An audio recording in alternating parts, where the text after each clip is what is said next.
Bona tarda, bona nit, perdó. Bona nit, benvinguts a aquesta sessió quasi nocturna, amb un horari que no diguem que sigui precisament europeu. Jo no sé ben bé què hi faig aquí perquè ells dos, tant a Can Gundai com John Carlin, s'ho podrien fer tots sols perfectament. Però, en fi, em toca una mica introduir-los i de tant en tant provocar algun tema o alguna... I sobretot un exercici, que és l'exercici que els he proposat inicialment, que és fer una reflexió d'entrada sobre un tema que a mi em sembla fascinant, que és el tema del mal. Per què el tema del mal amb John Carlin i amb Hakan Gundai? Sí, ¿por qué el tema del mal, John Carlin? John Carlin, como todos sabéis, es uno de los periodistas importantes que hemos tenido la suerte de que cayera en este país y se dedicara, y que le cogiera un cierto afecto y se dedicara a publicar entre nosotros, lo cual siempre se lo agradeceremos, y que a pesar de que ahora vuelve a tener su base en Inglaterra, en Gran Bretaña, pues no deja de tener la mirada puesta y creo que incluso una cierta nostalgia de pensar en volver por aquí, ¿no? John Carlin, no voy a presentarlo, es periodista, que es como para los toreros, a un periodista se le llama periodista y punto.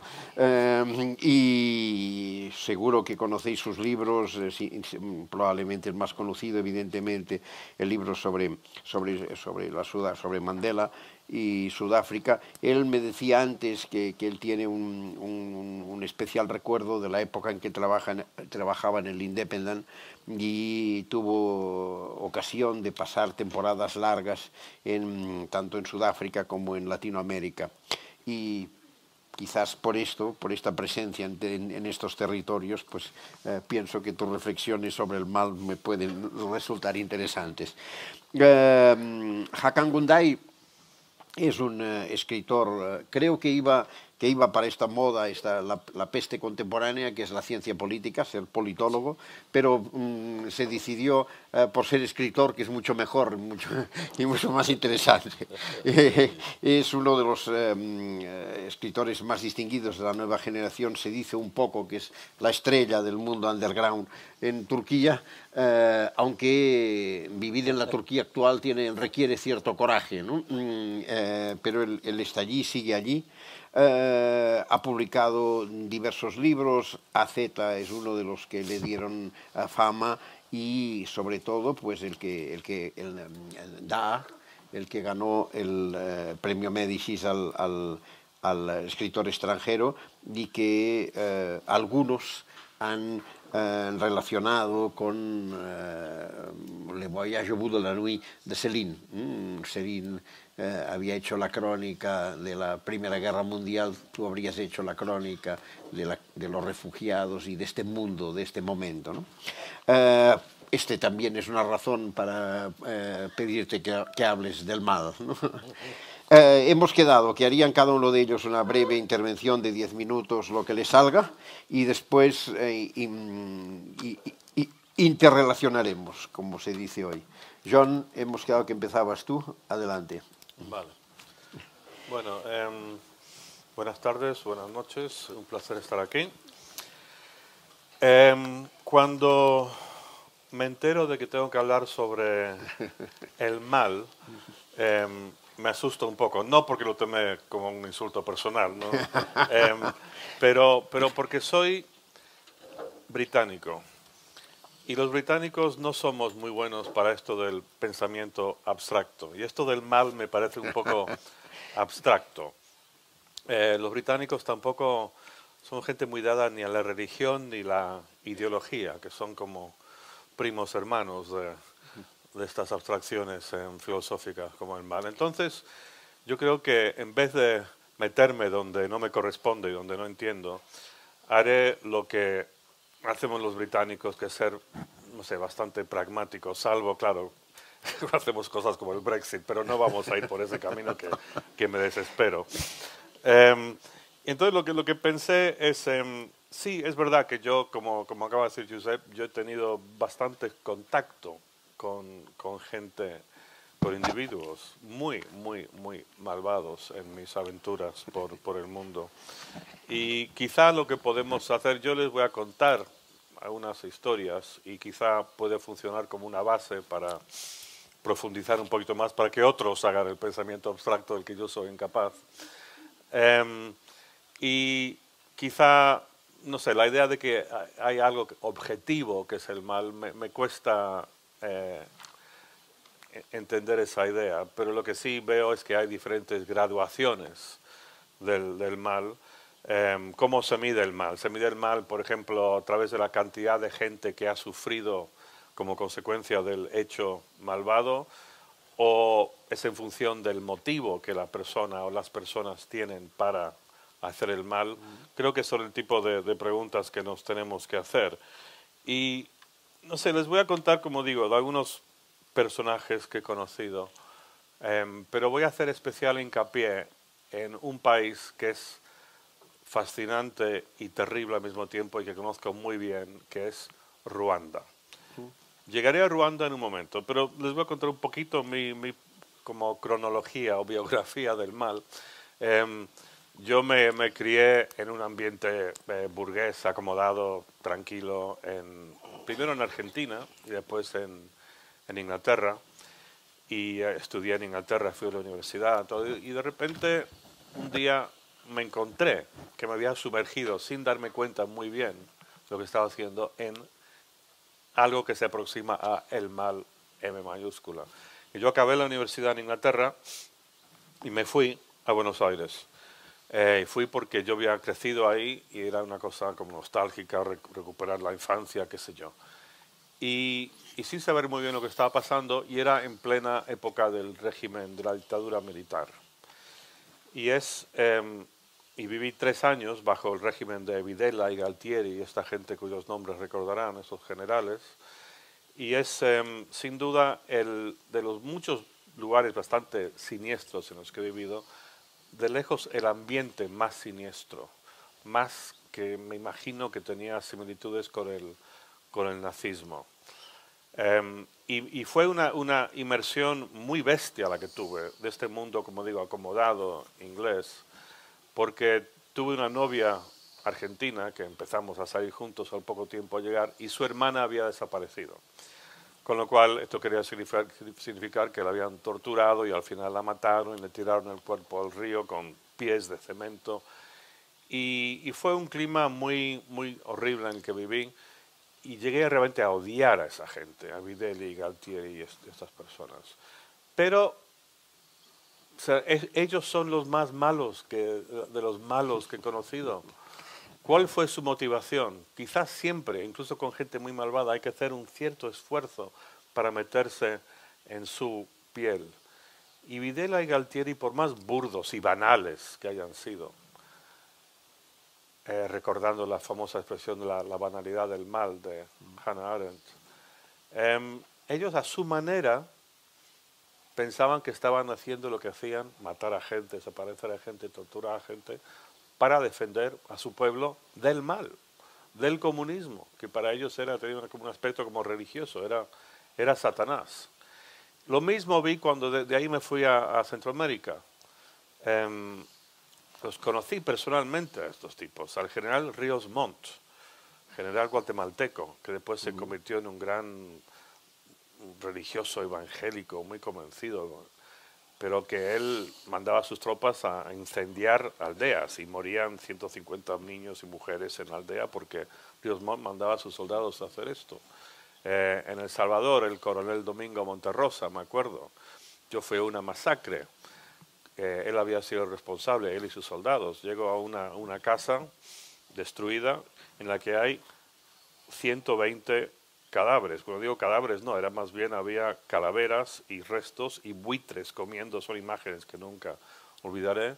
El coronel Domingo Monterrosa, que también estaba ahí, haciéndolo, tendría sus motivos personales, sus corrupciones, sus cosas, sus deseos de dinero y poder, pero también él estaba combatiendo el comunismo.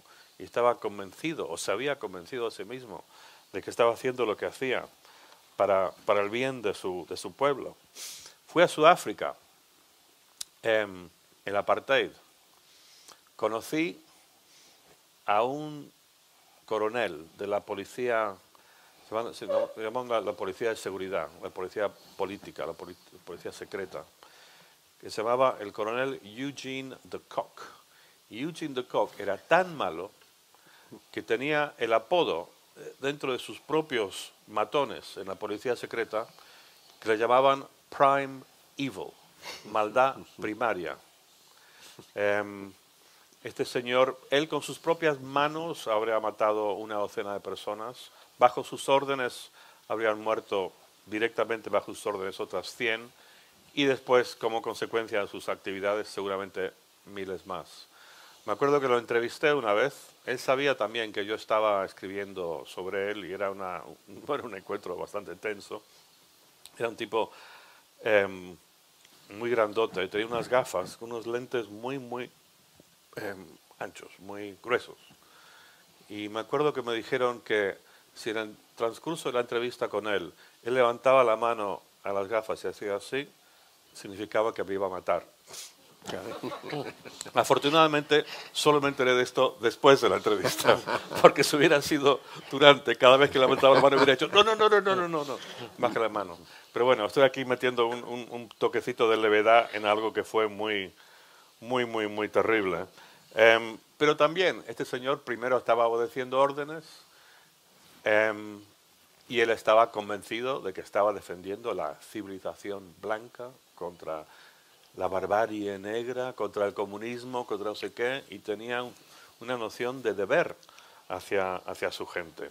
Así que os meto a este señor también en la ecuación y podemos reflexionar sobre él después. Pero voy a hablar, como dije, más sobre Ruanda.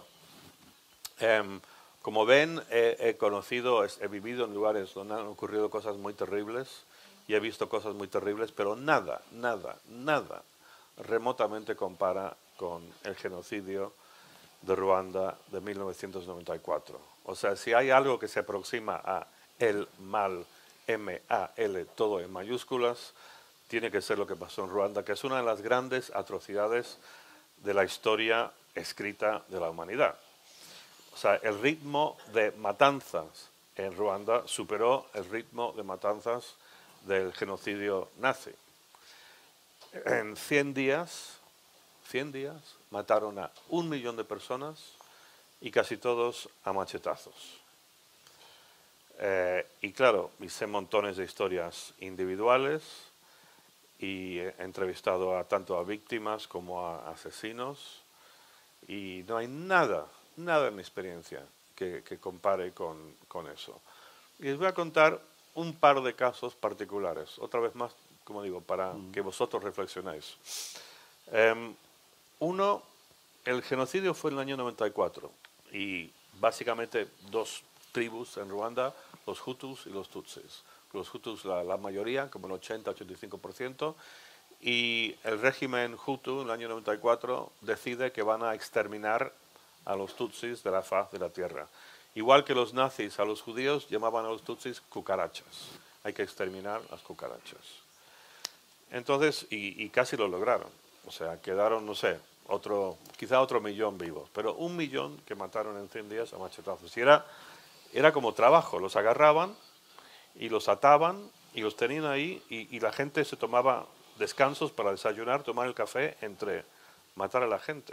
O sea, el horror es tan tremendo. O sea, la gente que tenía un poco de dinero pagaba a los asesinos, que eran cientos de miles de asesinos, para que mataran a sus hijos con pistola en vez de a machetazos.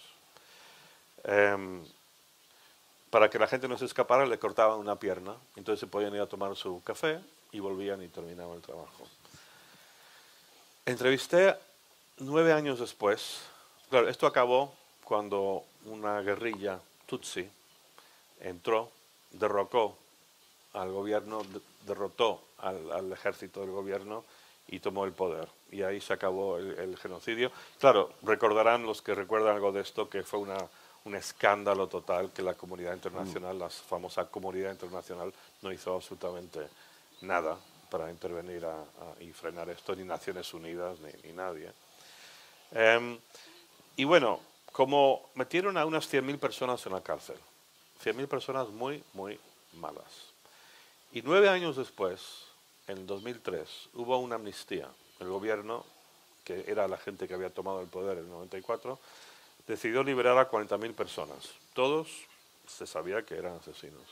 Y yo estuve en Ruanda en esa época y hablé con mucha gente, tanto víctimas o parientes de gente que había muerto, como asesinos. Y hablé con uno llamado Leopold, tipo fuertote, aunque había estado en la cárcel, estaba en buena condición física. Y este Leopold no era una persona tremendamente sofisticada, pero fue un Hutu de los que estaban ahí matando. Hubo una iglesia cerca del lugar donde lo entrevisté, en un lugar llamado Nyamata, que es una especie como de monumento tipo Auschwitz que hay en Ruanda, en el que se refugiaron, o intentaron refugiarse, buscando santuario, 3.000 tutsis.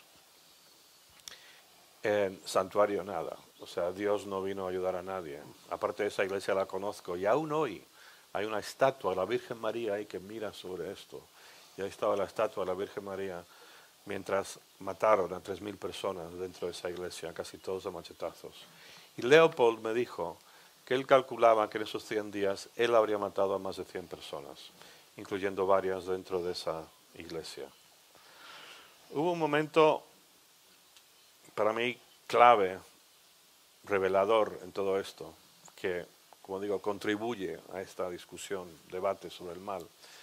Él, junto a muchísimos de estos asesinos, cuando llegó al poder la guerrilla esta, liderada por el actual presidente todavía hoy, presidente Paul Kagame, muchos de estos miles de personas huyeron de Ruanda y se fueron al Congo, el país vecino del Congo. Y estuvieron ahí varios meses, muchos de ellos, incluso líderes del genocidio fueron ahí y se estaban organizando para volver. Y como ellos decían públicamente, vamos a volver a acabar el trabajo que dejamos a medio hacer.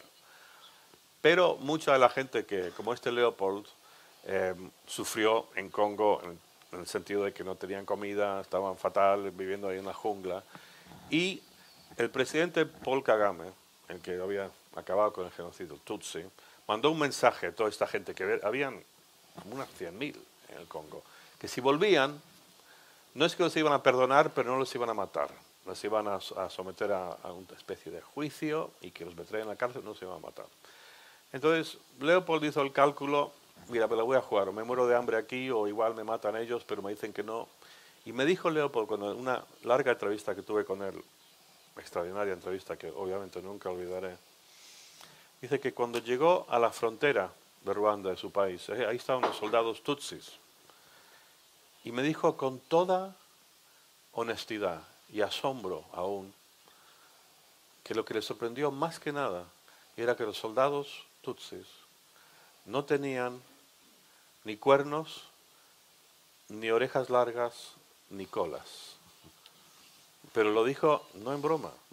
Él, o sea, lo que se había hecho es que se había deshumanizado a esta gente, que es por supuesto el primer paso fundamental para que se pueda ejercer este tipo de mal del que estamos hablando aquí.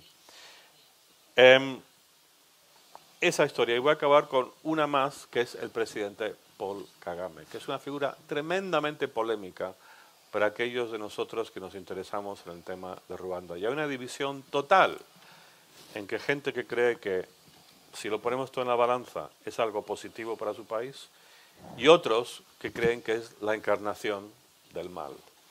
Curiosamente, yo me he peleado mucho con amigos con los que habitualmente yo estaría de acuerdo. Por ejemplo, gente que trabaja en Amnistía Internacional y Human Rights Watch, que han sido siempre mis aliados, mis compañeros a lo largo de la vida. Ellos lo ven a este hombre Paul Kagame como un monstruo, como el mal, y yo soy incapaz de verlo con tanta simpleza. Como dije antes, él mandó este mensaje a la gente en el Congo, que si vuelven, no les vamos a matar, pero van a haber consecuencias. Pero el mensaje fue: los que se quedan en el Congo, con el plan de volver a acabar el trabajo, habrá consecuencias duras. Y efectivamente, él mandó a su ejército ahí, y hay diferentes cifras sobre la cantidad de gente que mataron. pero se ha hablado de cifras como 50.000 o más. Los que no aceptaron la oferta de volver y los que se quedaron ahí y mataron a mucha, mucha gente. Incluso tengo un dilema moral personal, porque hubo una persona, Tutsi, que fue el brazo derecho de este Paul Kagame, y nos hicimos amigos, se llamaba Patrick Karageyo. Fue el jefe de inteligencia militar del ejército Tutsi, de la guerrilla Tutsi, después ejército, brazo derecho de Paul Kagame. Era mi amigo. Él era muy fan del Barça, lo cual habla muy bien de Patrick, y muy fan de Messi. Y estábamos viendo partidos, lo típico, él estaba en África, yo en Barcelona, y me mandaba mensajitos WhatsApp. ¿Viste ese gol de Messi? ¡Qué genio, qué locura! Y yo le veía. Y lo que pasó es que él se peleó. Nunca supe exactamente por qué con Paul Kagame. Y él se fue al exilio. Huyó del país, se fue al exilio. Y en el exilio, donde yo lo veía en Sudáfrica, él estaba planeando, hablando de volver y tomar el poder en Ruanda y derrocar a Kagame. Y lo que pasó fue que hace 2 años una gente llegó de Ruanda y se reunió con Patrick en un hotel en Johannesburgo y lo estrangularon, lo mataron. Nunca nadie aceptó responsabilidad, pero está bastante claro que fue bajo las órdenes de Paul Kagame. Y pese a esto, pese a que está bastante claro que mató a mi amigo, yo aún así sigo con una cierta incertidumbre moral, porque lo que ha hecho Paul Kagame en Ruanda ha mantenido la paz en circunstancias donde debería haber habido una terrible masacre, venganza. Es quizá el país más exitoso de África en cuanto a desarrollo económico. Es un país que está en absoluta paz y es un país donde no hay delincuencia. O sea, cualquiera de nosotros podemos caminar por la capital a las 3 de la mañana sin problema. Y es un país que avanza muchísimo y se ha mantenido la paz y ha crecido la prosperidad. Y lo que determina todo lo que hace Paul Kagame, si es matar a gente en el Congo, matar a mi amigo Patrick o lo que sea, tiene una regla que es never again, nunca jamás. Y la más mínima posibilidad de que se vuelva a ver inestabilidad y que algo así vuelva a ocurrir, para él es luz verde para hacer cualquier cosa, incluyendo matar a su viejo aliado y que era a su manera amigo mío, Patrick. Les dejo con eso, mis historias, bueno, y vosotros ahí podéis, los que podéis capacidad de pensamiento abstracto, podéis reflexionar sobre primero, esto. Primero, la manera de escribir del periodista es por definición contar historias, por tanto, pero de paso has dejado aquí, me las he apuntado, 3 o 4 sentencias teóricas. La primera de ellas es que el mal casi siempre se hace contra el bien, en favor del bien. Esta es una. La otra es que el mal empieza con la deshumanización del enemigo. Esta es otra. Y la otra es que la obediencia ordinaria es un mecanismo del mal, o sea que no está mal. Vale, bien, gracias, profesor. Hakan, ¿cómo se escribe sobre el mal? Antes lo decía, ¿no? Tu obra ha sido comparada con Le Voyage au fond de la nuit de Céline, que es una novela clásica sobre el mal, digamos, ¿no? ¿Cómo se escribe sobre el mal? Bonsoir, premièrement. Il y a à peu près 18 ans, quand j'ai commencé à écrire, je me suis rendu compte tout de suite que écrire est le meilleur outil pour penser. Et donc, je me suis dit, si c'est le cas, alors je ne vais écrire que sur ce que je ne comprends pas. Je vais essayer de comprendre à travers et avec l'aide de l'écriture tout ce qui me choque, tout ce qui m'horrifie, tout ce qui me fait peur, et donc tout ce qui me dérange. Et à chaque roman, j'ai essayé de commencer avec une question toute simple qui me dérangeait et je n'ai jamais essayé d'aboutir à une réponse. J'ai voulu commencer avec une question et de finir avec 1000 questions. Et quand vous commencez à écrire sur ce qui vous dérange, donc à propos du mal en général, vous constatez qu'en fait, le mal, des fois, c'est un système, des fois, c'est les règles d'un groupe, des fois, c'est la vie quotidienne dans un pays. Et vous constatez que le mal est la chose qui arrive à survivre à tout, malgré tout, et plus que tout. À mon avis, c'est beaucoup plus durable que l'économie ou bien l'énergie. Et il y a un mal durable qui devient une sorte de système. Alors, qu'est-ce qu'elle fait d'abord? D'abord, à mon avis, elle joue avec les mots. Elle attaque d'abord le dictionnaire. Elle change les définitions des mots. Parce que vous devez d'abord attaquer les mots afin de pouvoir les utiliser à votre profit. Et comme ça, disons qu'il y a une société qui utilise les nouveaux mots dont vous avez changé les définitions. Et il y a l'autre partie qui utilise l'ancien dictionnaire. Et donc, vous avez déjà divisé une société en deux qui utilisent les mêmes mots mais qui ne se comprennent même plus. Et c'est quoi un exemple, par exemple, pour changer la définition des mots? Par exemple, vous arrivez à un moment où à la télévision, il y a quelqu'un qui vous dit qu'il va amener la démocratie en Irak avec des bombes, par exemple. Vous dites, ah, c'est vrai, c'est logique. C'est logique. Il va amener la liberté, par exemple, avec des avions de guerre. Vous dites, c'est vrai. C'est avec un avion de guerre qu'il faut amener la liberté à notre pays, c'est vrai. Et c'est ce qui se passe en Turquie aussi, par exemple. Il faut d'abord attaquer le mot. Et ça veut dire quoi? Ça veut dire qu'un système qui est basé sur la domination, sur la vie de l'autre, est un système qui a besoin de se trouver en référence d'existence.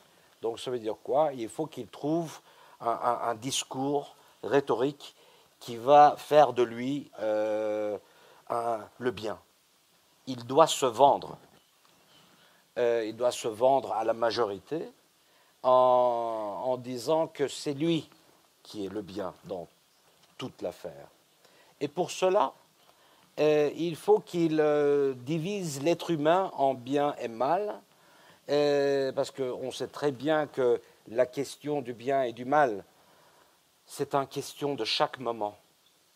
Avec chaque décision qu'on donne, on change de camp entre le bien et le mal. Mais quand vous regardez la politique ou bien les questions sociales en général, dans ces cas-là, vous voyez qu'il y a un bien qui est là, qui est complètement en dehors de tout adjectif. C'est comme un saint sacré. On ne le touche pas. C'est soit un homme politique, soit une idée, soit une idéologie. On n'arrive pas à le critiquer. On dit que ça, c'est le bien. Et tant que vous restez loyal à l'idéologie ou bien à cet homme politique, eh bien, vous êtes dispensé de donner des décisions et vous êtes d'office bien. Disons qu'on définit ça comme le bien, c'est une sorte de drapeau, on le met sur une montagne et on vous demande d'être loyal à ça. Et comme ça, vous êtes dispensé de toute responsabilité humaine et vous n'êtes plus obligé de prendre des décisions tant que vous restez loyal à ce qu'on vous a vendu comme le bien. Et donc, vous arrêtez de poser des questions. Et à mon avis, l'être humain, c'est ce que j'ai appris aussi à travers l'écriture, que la sensibilité est un muscle. Si vous la travaillez, elle marche. Sinon, nous avons, à mon avis, tous tendance à devenir cruel et idiot.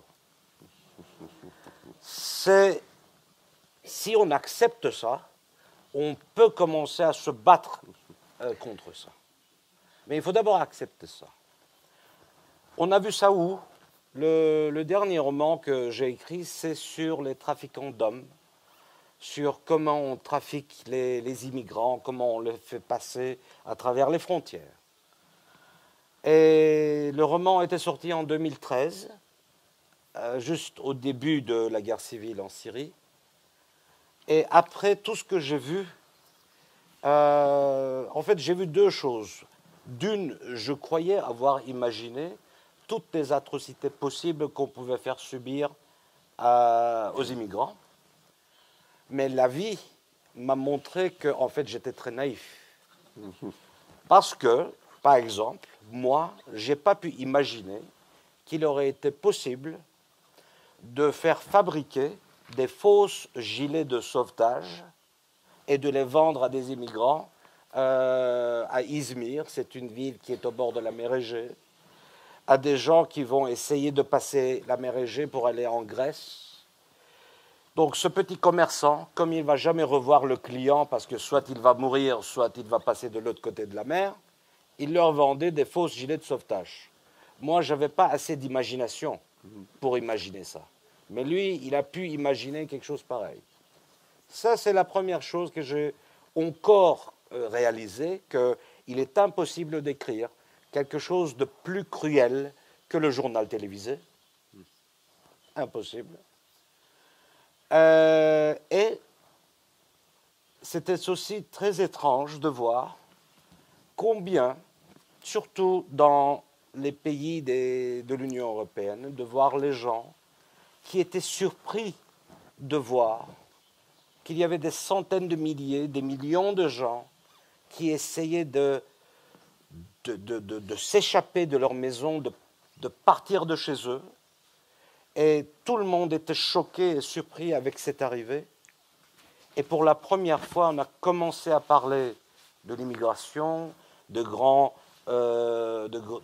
ces grands voyages, alors que cette réalité était là depuis des décennies. Parce que l'immigration a le même âge avec toutes les inégalités de ce monde. L'immigration a le même âge avec toutes les guerres de ce monde. En Afrique, il y avait des immigrations énormes à travers les pays du continent, mais personne n'en parlait. Mais une fois que ces gens sont arrivés en Europe, on a commencé à en parler. Et ça, qu'est-ce qu'on comprend de ça? On comprend qu'il nous est possible nous-mêmes de nous aveugler nous-mêmes et de croire que dans un monde où il y a tant d'inégalités, il serait possible de continuer à vivre dans la paix. Alors que la vie nous a montré qu'il nous est impossible de continuer à vivre en paix lorsque vous avez un continent qui meurt de faim, lorsque vous avez un continent qui s'entretue avec les armes que vous leur vendez. La seule recherche que j'ai faite pour écrire ce roman, c'était une recherche très simple en fait. Il y a une fondation suédoise qui s'appelle CIPRI, qui publie des rapports sur la fabrication et les ventes d'armes. Donc ils ont des cartes du monde très simples. Ils ont des flèches qui représentent les ventes d'armes. Ces flèches vont de l'ouest à l'est. Et vous avez les rapports des Nations Unies à propos de l'immigration. Vous avez des cartes géographiques très simples où vous avez des flèches qui représentent l'immigration ou qui vont de l'est à l'ouest, comme par hasard. Cette réalité était là. Elle était là. On avait fabriqué un enfer en plastique dans une région de ce monde et on attendait que des gens qui vivent là continuent à vivre là. Et après, on a été surpris qu'ils commencent à s'échapper de là Et moi, je suis surpris que les gens soient surpris. Parce que c'était là. Il suffisait juste d'ouvrir un peu les yeux et de regarder un peu autour de soi. Et la Turquie, bien sûr, c'est un pays qui a été un pont à tous ces gens désespérés, a été aussi un des pays où on a commencé à abuser ces gens aussi. Parce que là aussi, il m'était possible de voir que quand on voit quelqu'un qui est complètement désespéré, il y a une sorte de réflexe musculaire qui se met en fonction, c'est de dire, ah d'accord, s'il est tellement désespéré, je vais en abuser. Soit je vais le faire travailler dans du marché noir, je vais faire fabriquer des fausses sacs Louis Vuitton, si c'est une femme, je vais le faire prostituer, je vais faire tout ce que je veux. Parce que ce n'est plus un être humain, c'est un objet. Et donc, à mon avis, le plus grand problème avec le mal, c'est quand il se fait oublier. C'est quand il disparaît. C'est quand il devient l'air que vous respirez. Ça laisse des traces sur vous, comme les empreintes digitales. Les romans que moi je lis, de Céline, de Malaparte,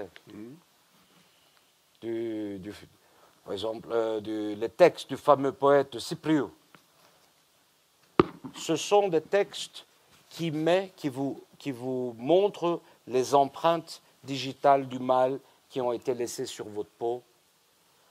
Et c'est grâce à ça que vous réalisez qu'en fait, vous avez été hypnotisé par une réalité qui n'existe pas, mais qui vous a été vendue avec l'information.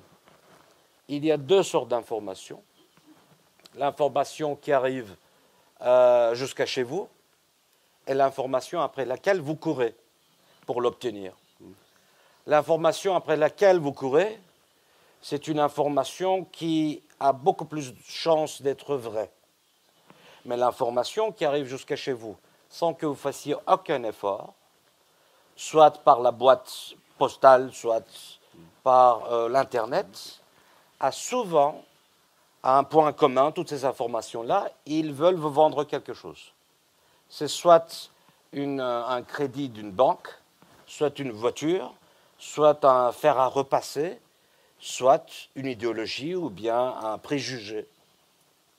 Mais le meilleur produit, le produit joker, c'est la peur. Parce qu'une fois qu'on arrive à vous vendre la peur, après on peut vous vendre tout. Si moi, j'arrive à vous vendre la peur, je peux vous vendre la haine en 5 minutes, le racisme en 3 minutes, et je peux donner comme cadeau toutes sortes de discriminations à côté. Et à mon avis, c'est ce que moi j'essaye de faire. Tous les livres de John Carlin, à mon avis, nous donnent cet effet-là aussi.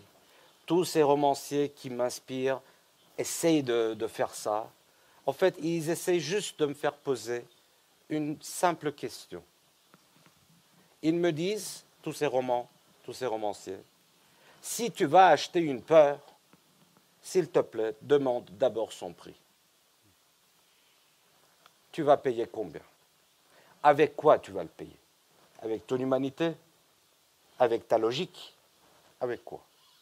Donc, si vous pensez acheter une peur, aujourd'hui ou demain, demandez d'abord son prix. Voilà.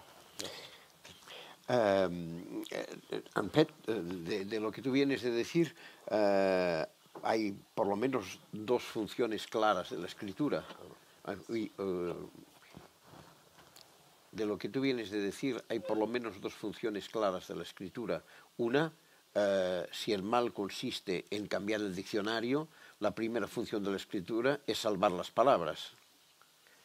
Y otra, la segunda función de la escritura es romper el espacio de la ceguera, l'aveuglement.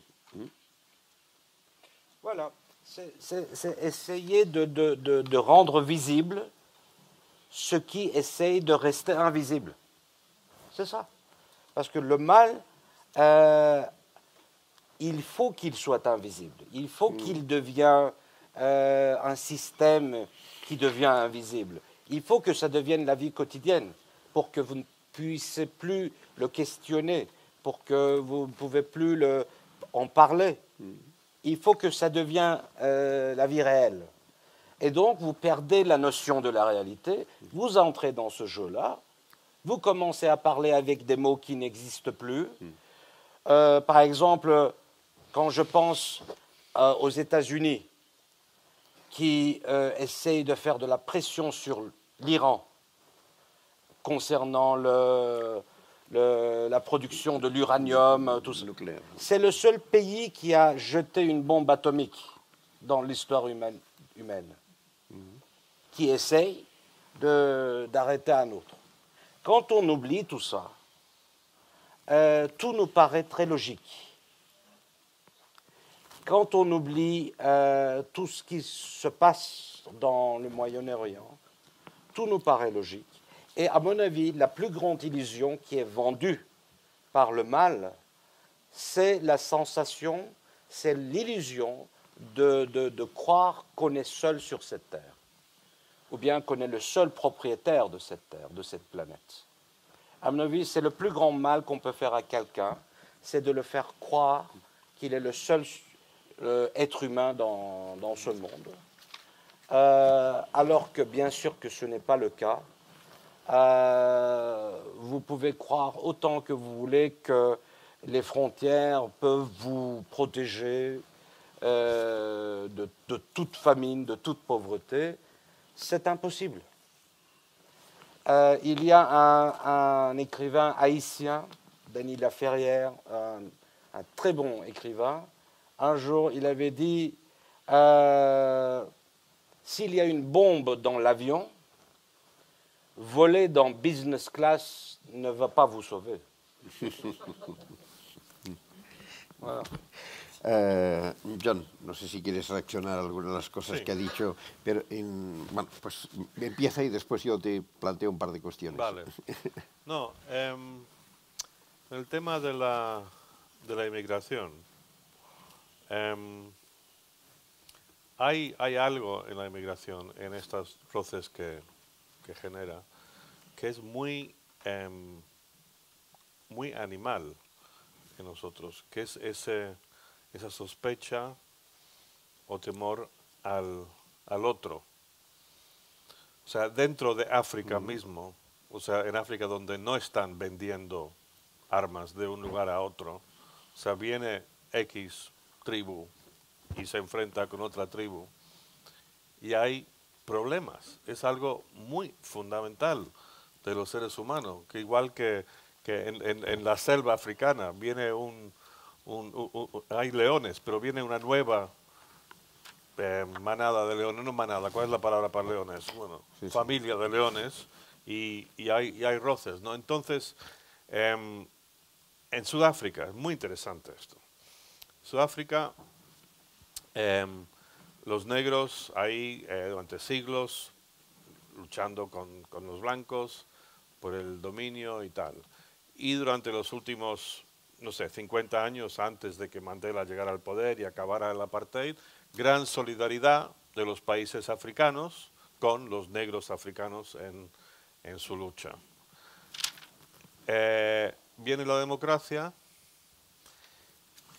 y donde existen, donde vemos los peores roces, digamos, raciales. No entre los negros y los blancos sudafricanos, que ya, pese a todo, han vivido juntos y los animales han vivido en la misma pradera durante muchos años, sino lo que de repente vemos, que es muy sorprendente y muy lamentable, es que Sudáfrica se convierte en el Eldorado de África, se convierte para el resto de África en lo que Estados Unidos es para América Latina, el lugar donde vas y consigues trabajo. Entonces, enormes cantidades de inmigrantes entran a Sudáfrica de Congo, de Zimbabue, de Zambia, de Mozambique, incluso de Somalia, y penetran los barrios negros en Johannesburgo, en Ciudad del Cabo. Y hay tremendo rechazo de parte de los sudafricanos negros a sus hermanos negros africanos que tan solidarios habían sido, por lo menos a nivel político. Y ya esto ahora está más controlado, pero durante varios años hubo muchos casos de extrema violencia, que el negro sudafricano, o sea, muchos negros, por supuesto no la mayoría, pero hubo mucho de esto, no hacia el cruel, tradicional enemigo blanco con el que ahí convivían, sino contra el de Zimbabue, contra esto. Y es algo que digno de reflexionar y difícil también de querer realmente enfrentar, pero ahí está. Sí, bueno, como dices tú, de alguna manera debe ser un universal antropológico, ¿no? Sí. Si sigues a, por ejemplo, cuando, claro, Levi-Strauss cuenta que es necesario que se imponga el tabú del incesto para que las tribus se relacionen con las otras, ¿no? Bueno, Esto es un universal antropológico de alguna manera y estas sí. cosas quedan y arrastran, ¿no? No, pero yo quería, la cuestión esta, se dice a menudo que digamos, la pasión humana más extendida es el miedo, ¿no? Sí. Y la pasión esta, la construcción del miedo, seguro que tú la has vivido como paso previo a las atrocidades en cualquier sitio, ¿no? Absolutamente, sí, sí, sí, por supuesto. Bueno, en el caso más atroz, ¿no? El que los conté, el caso de Ruanda, se fue... Mira, es interesante cómo estas cosas ocurren y se van creando a lo largo de los años y como que se ponen pequeños depósitos y semillas. Porque en Ruanda tienes la tribu Hutu y Tutsi. Y es verdad que físicamente hay diferencias. O sea, yo, una persona blanca, puedo ir ahí y veo que hay diferencias físicas que se han ido cambiando con el tiempo porque la gente se casa y tiene hijos y tal, pero está esto, y es algo que viene ancestral. Y los Tutsis, aunque eran la minoría, fueron siempre la aristocracia. Desde el siglo, por lo menos 16, hay constancia de que el rey y su corte son todos Tutsis, aunque son la minoría. Con lo cual hay algo ahí de un cierto resentimiento histórico. Llegan los colonos belgas y ven esta división y dicen, ah, esto es útil, claro, lo de siempre, dividir a la gente y vamos a utilizar esto para, o sea, la vieja fórmula, y lo utilizan para poder mostrar el poder y utilizar a la estructura aristocrática tutsi, aunque sea la minoría, para ellos poder mantener su paz explotadora, colonialista, en Ruanda. Y después los belgas se van. Y entonces la mayoría Hutu ahora toma el poder. Pero hay mucha violencia y muchos tutsis se van al exterior y piensan en volver. Entonces empieza toda una propaganda que dura 30 años, realmente se va gestando, de generar miedo de la población de Ruanda Hutu hacia estos tutsis, como decía antes, que tienen cuernos y tienen colas. Y esto se va generando a través de una propaganda muy deliberada, quizá con cierta base en algo histórico, algo real, estos resentimientos por los reyes y tal, y ya llega al momento climático en el que todos los elementos convergen, en el año 94, se ha generado todo este terror, este temor, y básicamente, si no los matamos nosotros, ellos nos van a matar. Y entonces ahí se genera esta locura, este gran concierto que llega al final atroz. Hay además un mito mediático en la historia de Ruanda, ¿no? Que es el mito este de que la radio, que es un medio caliente, favorece mucho más un genocidio que la televisión. Bueno, en este caso sí, hubo la radio, se utilizaron todos los instrumentos, la radio Mil Colín, se utilizaron todos los instrumentos posibles para extender. Sí, pero Hakon tiene toda razón del mundo. El factor miedo es, sí, o sea, una vez que tienes miedo, puedes vender cualquier cosa.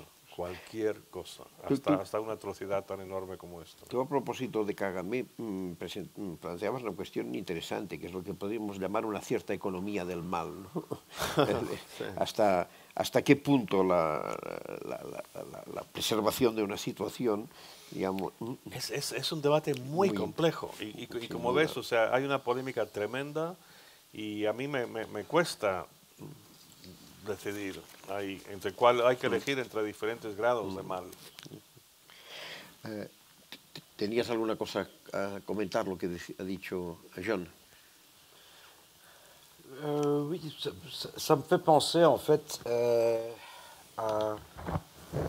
au fait que chaque acte du mal, en fait, dépend aussi, un des critères est celui-ci, vous êtes combien à faire cet acte du mal? Si vous êtes assez nombreux, ça passe. L'important, c'est le nombre de personnes qui est autour de l'affaire. Si vous n'êtes pas assez en nombre, on appelle ça un crime. Si vous êtes assez nombreux, on appelle ça les relations internationales, par exemple. O la liberación. Ou bien la libération, voilà. Et d'où tout cela, bien sûr, nous fait peur. Parce que une fois que vous perdez les références de la réalité, on n'arrive plus à communiquer.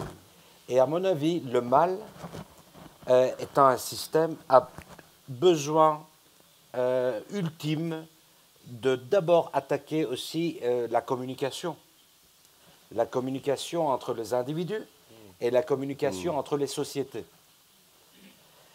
Le meilleur exemple de communication inexistante ou bien d'une communication qui est basée sur celui-ci.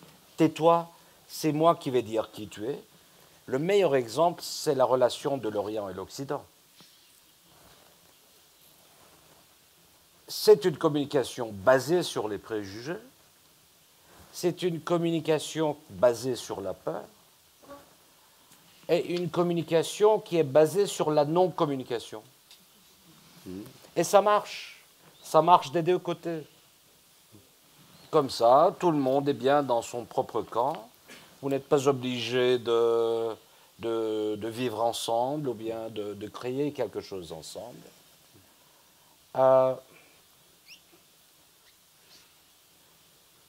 Pour donner un exemple de ce que cet écrivain haïtien nous essayait de dire, avec l'exemple de l'avion, j'essaie de donner un exemple d'une maison.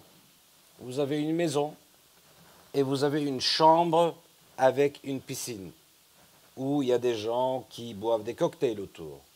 Et dans l'autre chambre, vous avez un incendie. Et nul pense à utiliser l'eau de la piscine pour éteindre l'incendie. Et le premier réflexe, c'est de fermer la porte de la chambre avec la piscine en oubliant qu'on est dans la même maison. Nul ne peut arrêter le désespoir. Quand vous êtes arrivé à un stade où vous êtes prêt à sacrifier votre vie pour commencer une nouvelle vie, rien ne peut vous arrêter. S'il le faut, ils viendront avec des parachutes et tomberont sur les têtes des gens qui ne le veulent pas. Et à mon avis, aussi, une autre question du mal, c'est uniquement de s'intéresser sur les conséquences et les symptômes et essayer d'effacer les symptômes sans s'occuper des causes. Par exemple, le meilleur exemple, l'accord qui a été fait entre la Turquie et l'Union européenne. C'est le meilleur exemple de comment on réagit lors d'une tragédie majoritaire. Le premier réflexe, c'est de faire essayer d'effacer le symptôme. On crée une barrière, on stoppe les gens, et comme ça, jusqu'aux nouvelles élections, on n'a aucun problème. Et on s'en fout des générations futures, parce que nous, on sera morts déjà, et déjà les générations futures ne peuvent pas voter aux prochaines élections, donc il n'y a aucun problème. Qu'est-ce qu'on fait? On fait des offres à la Turquie pour dire, écoute-nous, ici on a un bar, et on est bien, on boit, on rigole et tout, et donc est-ce que tu peux être une sécurité à la porte du bar? On lui dit, oui, si tu me payes assez, oui, je suis là, pas de problème. Et vous savez ce qui était pire aussi, c'est que une des articles de cet accord, c'était celui-ci. Le droit d'entrer dans le territoire de l'Union européenne, Schengen, pour les citoyens turcs, pour 3 mois sans visa. C'était une des conditions. Alors, pour des millions de gens en Turquie, c'était normal. Oui, ils disaient, oui, on a besoin de ça, ça aurait été bien si il y avait cet article dans l'accord. Mais personne ne se rendait compte que parce que 5000 personnes sont mortes en essayant d'aller en Europe, que maintenant, nous, les Turcs, on va avoir le droit d'aller en Europe sans visa. Personne ne se rendait compte, parce que c'était devenu normal d'en parler et de négocier à travers cette tragédie. Donc, des fois, il faut être prudent, en fait, voyez-vous. C'est ce que j'essaye de faire. C'est pour ça que j'essaye de lire, d'essayer de garder les yeux ouverts et de comprendre, en fait, un peu ce qui se passe autour de nous. Signaler les messages. Voilà, parce que en très peu de temps, vous pouvez vous trouver dans un moment où vous pouvez dire « Oui, moi aussi, je veux ce voyage sans visa, mais au prix de quoi ?» 5000 personnes sont mortes noyées dans la mer Égée en un an parce qu'ils voulaient aller à Paris, par exemple. Et maintenant, moi, je peux aller jouer le touriste à Paris et prendre la photo de la Tour Eiffel. N'importe quoi. Mais on en parlait. Et ça allait à tout le monde. Tout le monde était heureux. L'Union européenne, ils étaient heureux. Le gouvernement turc était heureux. Ça passait. Donc, je crois que le doute, c'est déjà pas mal comme un début pour pouvoir commencer à dénoncer le mal, à mon avis, le doute. Molt. Amb aquesta apologia del dubte obrim el pas a qui vulgui incorporar-s'hi. Ara us toca a vosaltres. Aquí.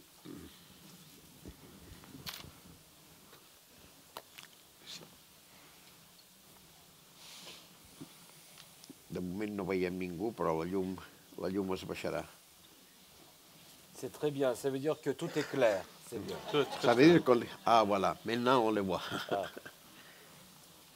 Bueno, nadie quiere hablar sobre el mal en España, por ejemplo. ¿Eh? Es que me cuesta mucho, no puedo resistir. La tentación. Sí. Por ejemplo... John, ils ont invité un Anglais et un Turc pour parler du mal. Parce qu'il n'y a personne ici pour parler du mal en Espagne. No, pero es que lo que yo quiero proponer aquí es entender al juez. ¿Qué os parece?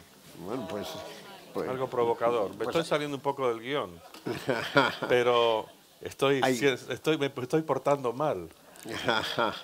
Pero yo en diciembre estaba hablando con una persona que conozco muy bien, un español de Madrid, pero que conoce muy bien Cataluña, y es una persona de las personas más inteligentes y racionales incluso científicos en su pensamiento, que he conocido en mi vida en cualquier lugar.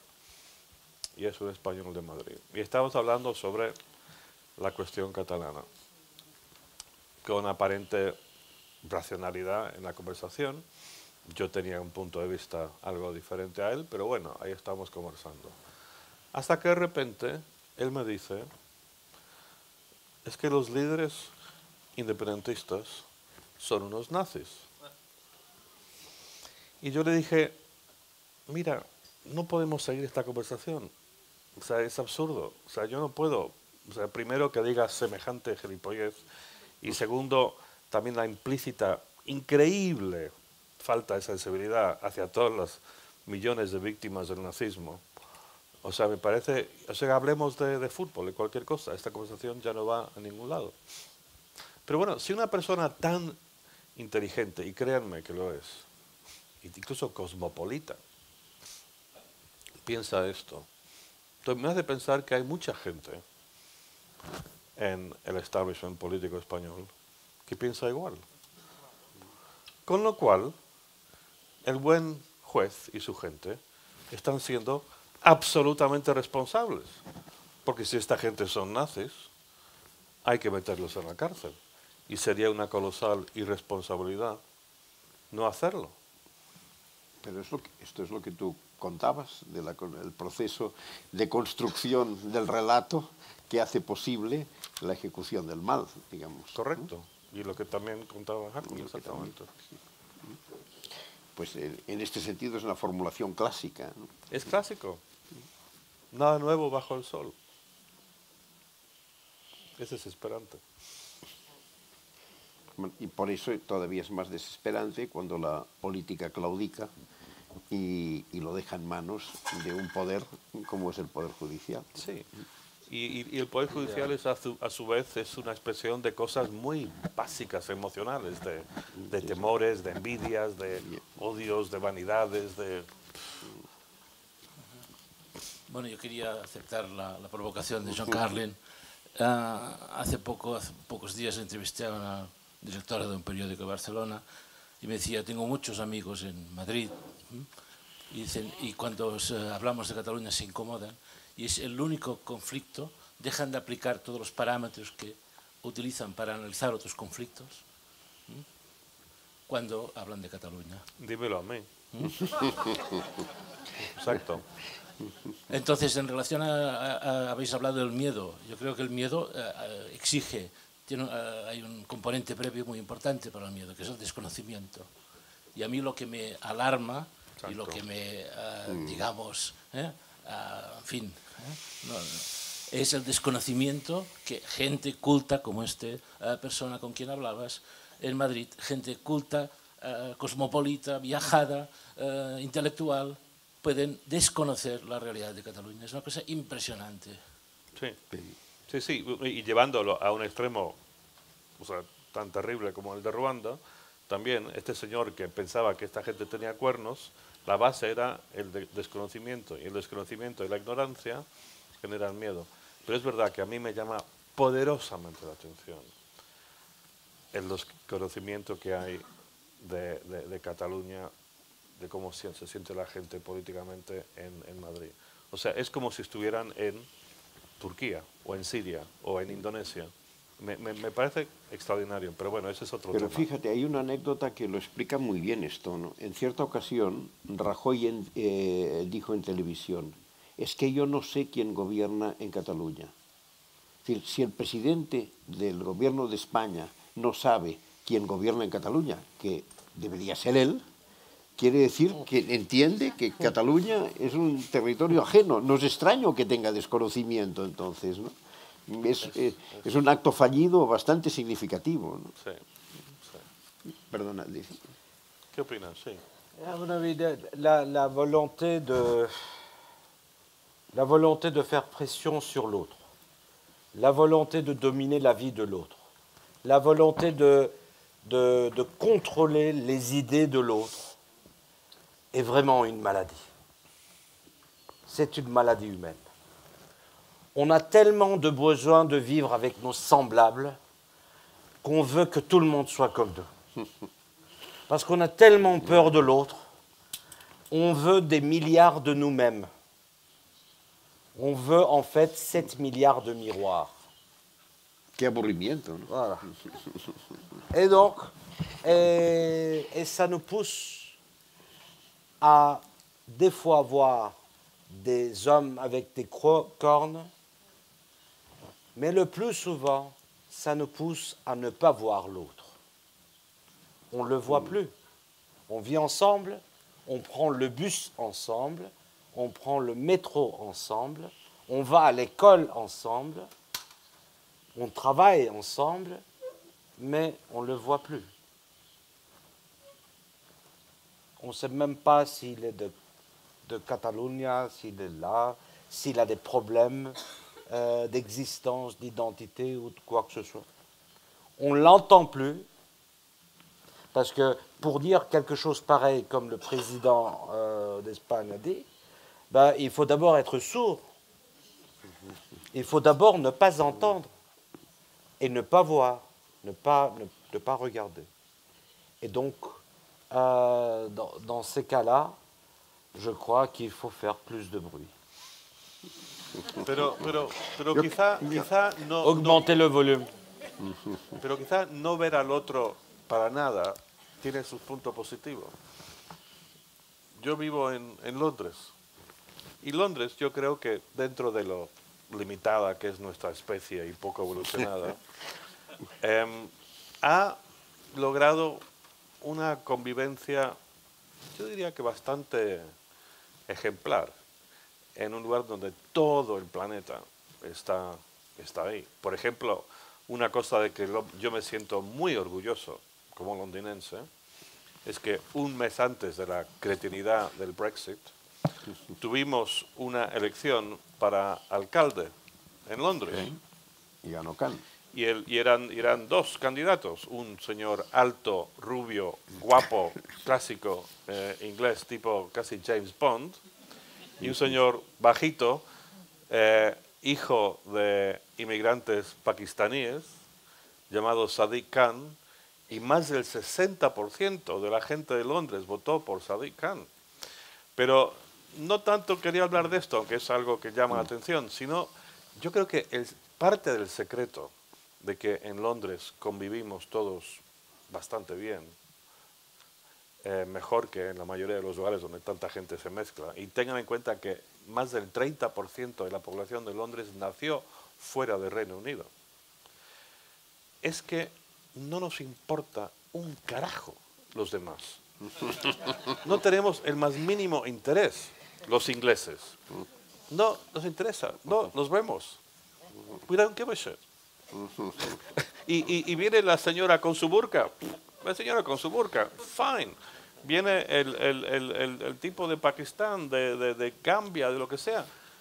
Cada uno, o sea, es que no me interesas. No quiero saber. O sea, tú haz lo tuyo, yo voy a lo mío y ya está. O sea, hay algo positivo en no querer saber nada. C'est vrai. C'était pareil à New York. Oui. Tout le monde est égal devant l'argent. Oui. Ils étaient tous égaux devant l'argent. Sí. Et ça marchait. No, pero yo creo que incluso en Londres hay, en Nueva York hay cierta presión para americanizarse, para incorporarse al culto al argent, al dinero. Y en Londres ni siquiera. Es que ya. Par exemple, il y a beaucoup de différences entre comment on réagit par rapport à l'islam en Angleterre et dans l'Europe de continent. Oui. Beaucoup de différences. Oui. Vous avez une autre forme de tolérance en Angleterre qui n'est pas une tolérance en fait, qui est directement à l'acceptation de l'individu. No. Par exemple, en France, en Allemagne aujourd'hui, vous avez toujours ce problème-là, devant lequel on n'arrive pas à trouver une solution, même si on a élaboré les droits de l'homme depuis 2 siècles, 3 siècles, ça ne sert plus à rien quand il y a quelqu'un qui vient chez vous et qui n'est pas comme vous. vous ne savez pas quoi faire avec. Yo creo de todas maneras que el abuso de poder, por lo general, es más consecuencia de, aunque pueda parecer lo contrario, es más consecuencia de una inseguridad que de una fuerza. Digamos, el fuerte no tiene necesidad de abusar de poder. Antes te comentaba el comentario que me hizo el historiador Kate Lowe sobre, Sí, cuéntalo, sobre cuéntalo, por es qué, muy interesante. sobre la diferencia en que le preguntó en una conferencia en mi escuela, una persona del público le preguntó al historiador Kate Lowe, que estaba hablando de otro tema, por qué había sido tan ¿El diferente. director de cine? No, Kate Lowe, el historiador. Ah, sorry, ok, me confundí, perdón. El Okay, historiador ya. le preguntó a una persona del público, le preguntó, oiga, ¿por qué ha sido tan diferente la respuesta de Gran Bretaña a Escocia, que del Estado británico a Escocia, que la respuesta del Estado español a Cataluña? Y el tío, sin vacilar, dice, es muy sencillo. Bueno, porque pensé, mira, qué bien. Dice, pues sí, mire, es un problema de autoestima. El Estado británico es un Estado que existe desde hace 3 siglos, que las ha pasado todas. Ha visto guerras mundiales, ha visto guerras imperiales, ha visto todo lo que quieran. Y ha aguantado siempre. Nunca le ha cuestionado, nunca se ha puesto en duda. Allí estaba, momentos mejores, momentos, pero con una fortaleza y una continuidad indiscutible. El Estado español es un Estado profundamente torturado, utilizó esta expresión. Ha tenido una historia complicada, con escasísimos momentos democráticos, con muchas... Y dicen, y no se engañen, no se olviden, y tienen todavía muy reciente, aunque a ustedes les pueda parecer muy lejos, una guerra civil y una dictadura. Bueno, hay un problema de autoestima y probablemente De inseguridad, es verdad. Es muy importante. La falta de autoestima es un factor muy grande, muy importante. Sí. Alguna cosa? Algú s'hi apunta o deixem córrer? Potser que anem a dormir ja, no? No, pero fue una buena idea esto de mencionar España hacia el final para que se mantengan todos despiertos, ¿no? ¿Quieres provocar insomnio? Con esto no. Aquí estic. Ah, perdó. On? Sí. Allà. No, en primer lugar, me hace mucho respeto dirigiros una palabra a vosotros. me siento un poco pequeñita, pero no habéis mencionado 2 palabras que ahora están en diferentes diccionarios, como decía él, que es identidad y nacionalismo. ¿El conflicto entre Cataluña y España es algo que tiene que ver con esto? ¿La identidad está antes que el miedo?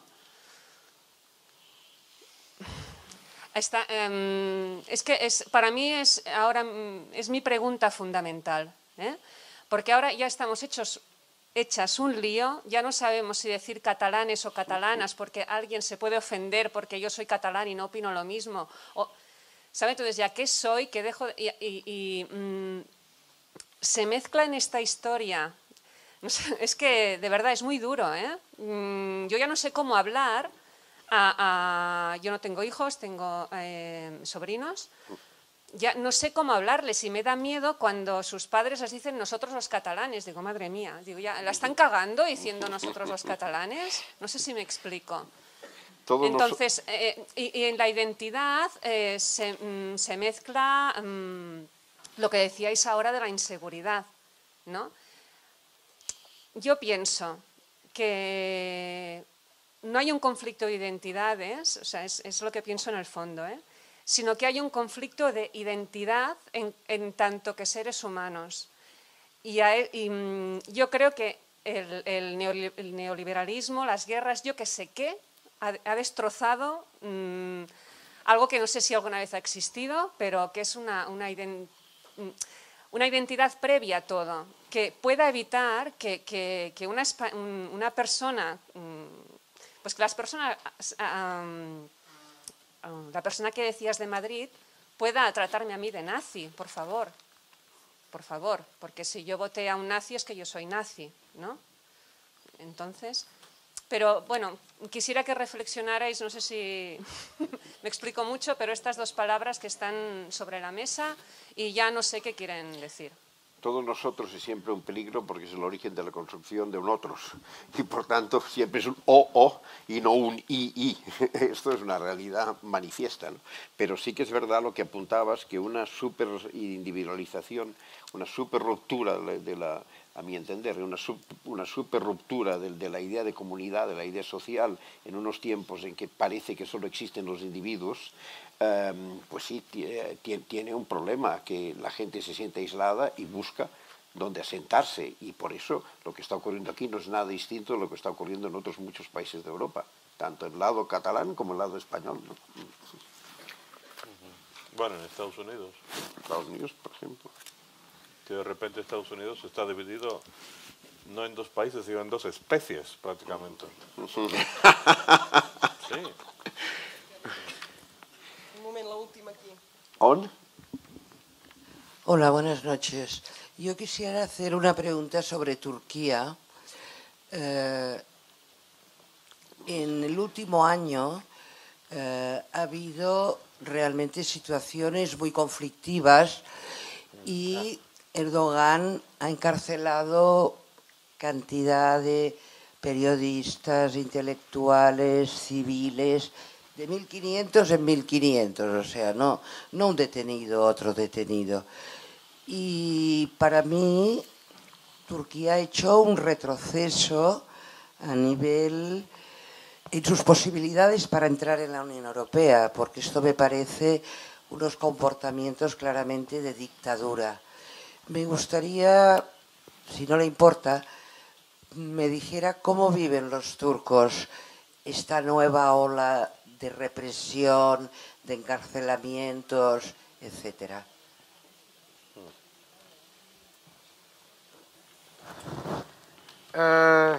Il y a 3 sentiments. Le premier, c'est le néant. Vous ne sentez rien. Vous devenez comme une pierre dans le mur. Le deuxième sentiment, vous avez une volonté énorme de changer tout et de vous battre contre tout cela et de continuer à faire ce que vous faites, votre métier, le mieux possible. Peu importe si vous êtes médecin ou écrivain ou professeur de mathématiques. Le troisième sentiment, c'est que vous vous dites à quoi ça sert de faire ce que je fais quand vous avez la vie humaine qui a perdu sa valeur. La plupart des gens voyagent à travers ces 3 sentiments durant la journée. Voilà. Molt bé. Ho deixem aquí, doncs. Ah, perdona, hi havia... Perdona. Quería volver un momento a lo que ha comentado Carlin sobre que desde España se ve el nacionalismo catalán como una cosa nazi, ¿no? Bueno, se puede ver, caso, sí, sí. O sea, no creo. Todo no, pero creo que no es un caso, creo que lo hemos leído en distintas ocasiones. Entonces, un poco para saber qué pensáis vosotros de... es que desde aquí se está haciendo también algo muy mal, que no se explica suficientemente bien. Sí, tiene que ver sobre todo con los medios que dominan en España, de los medios de comunicación, donde es evidente que no llega toda la información. Si, no sé, y a veces he pensado que quizá TV3 tendría que subtitular siempre en castellano, por ejemplo, para que se pudiera ver desde otros sitios. No, realmente, ¿qué pensáis vosotros de si se pudiera mejorar un poco esta situación? Porque es que es gravísima. Porque el relato que hay allí es tremendo. Sí. ¿Yo?